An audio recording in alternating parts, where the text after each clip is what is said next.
अस्सलाम वालेकुम। मुल्की और गैर मुल्की ताज़ा तरीन खबरों और करंट इशू से बाखबर रहने के लिए हमारे साथ रहें। रुक करेंगे साहिवाल का, जहां से रिपोर्ट कर रहे हैं हमारे नुमाइंदा खुसूसी अली रजा।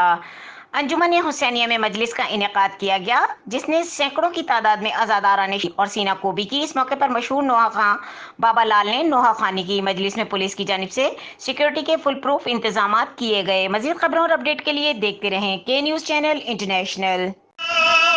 तेनू सर ते सजावेगा चरण वीरन मेरा लैना ना बनाया मैं वीर दसेरा लैना ना बनाया मैं वीर दसेरा लैना ना बनाया मैं वीर दसेरा हुसैन बादशाह दा पुत्र।